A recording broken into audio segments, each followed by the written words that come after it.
They came to my town. They said, where are you from? I said, I'm from Maiduguri. One pastor looked at me and said, who sent you there? I said, it's God. He said, no. There's no way God will send you to go to Maiduguri. He said, when God was sending you, why didn't you protest?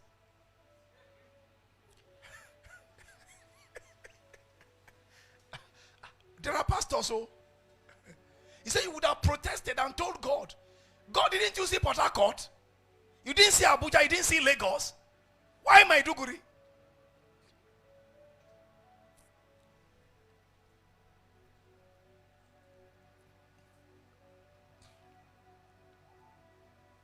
If God didn't send you to Port Harcourt and you went to Port Harcourt, you will jump from port to court every day.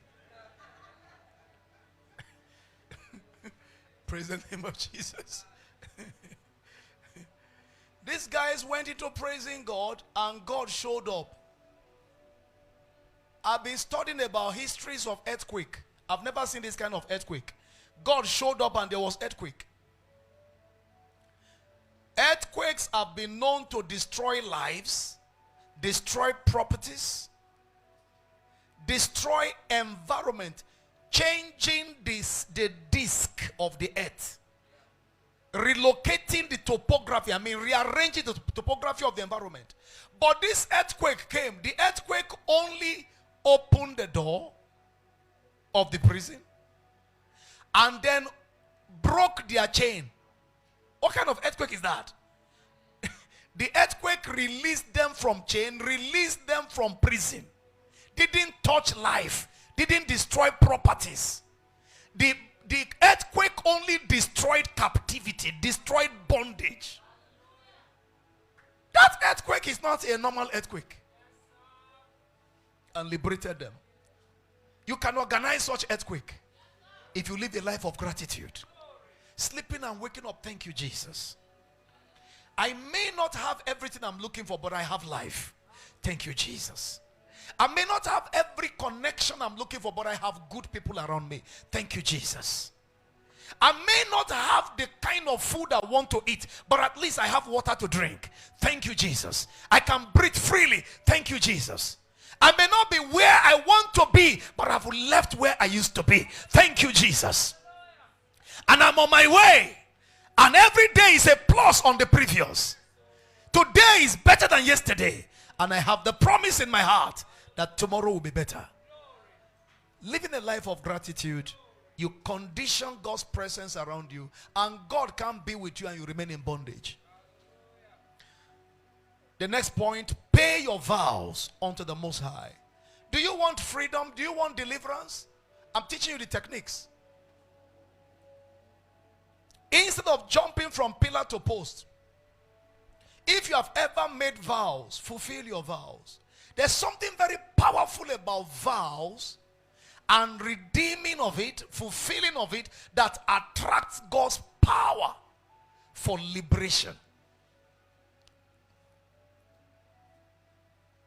When Anna made the vow that she was going to give any child that God gave to her to God, God immediately opened her womb, gave her an expensive seed.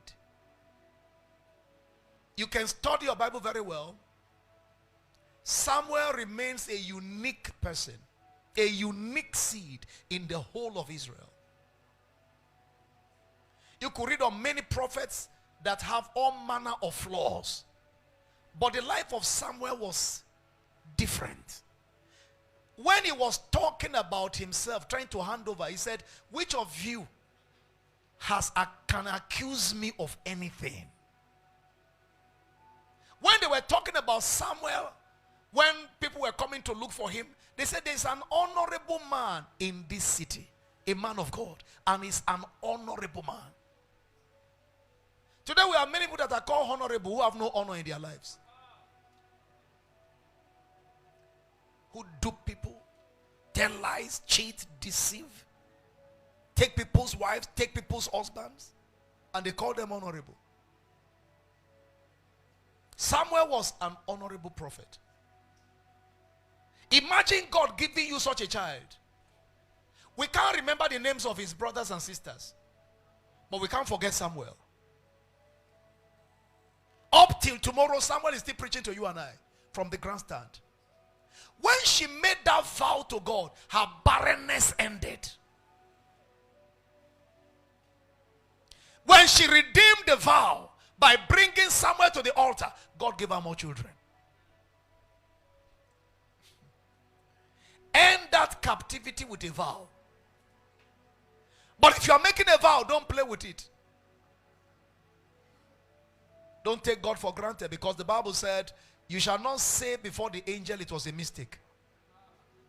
Because many of you come to church, you make vows carelessly around the altar, and then you walk away thinking that God has forgotten. God is not like you. And some of you even pretend to forget. You pretend to forget.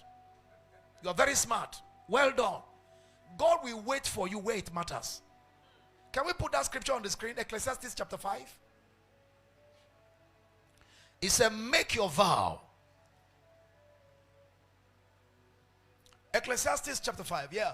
When thou vowest a vow unto God, defer not to pay it, for he had no pleasure in who? So anybody who makes vow and didn't fulfill it is a what? A fool.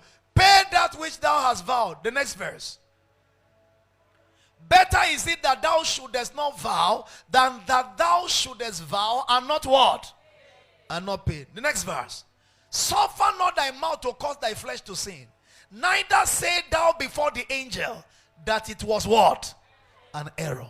Wherefore should God be angry at thy voice and destroy the work of thy hands? In other words, when you make a vow, we as a church may not record it. But there is a witness around the altar which you didn't see, that took record of everything that you said around the altar. If you fail to keep your own part of the bargain, the pastor doesn't need to look for you. I know there are churches where they write people's name and they call them, they follow them one after the other, like my wife's summer church. They will be following you one after the other.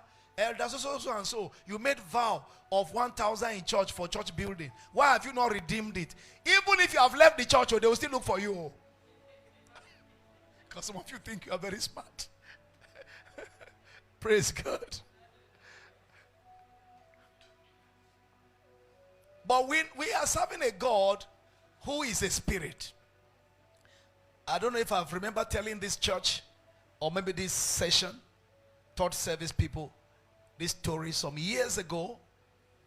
I was newly married, my wife and I, a very young man, came for prayers all the way from Lagos to Maiduguri. Somebody told him to come for prayers, meet with the prophet. And so we're praying. He was believing God for breakthroughs, and there was no breakthrough in view. So went before the Lord to pray. While we're praying, the Lord said to me, he made a vow to me, and he has deferred from paying the vow. Tell him about it. So I stopped the prayer. I said, sir, the Lord said you made a vow that you have refused to pay. He said, me? My able self? I don't make vows. If I make vows, I don't defer. He said, prophet, can you please, let's pray about something else. I said, the Lord said we shouldn't continue praying until this issue of vow is. He said, I can't remember making a vow. Any church, I don't make such. So I look like a fool there.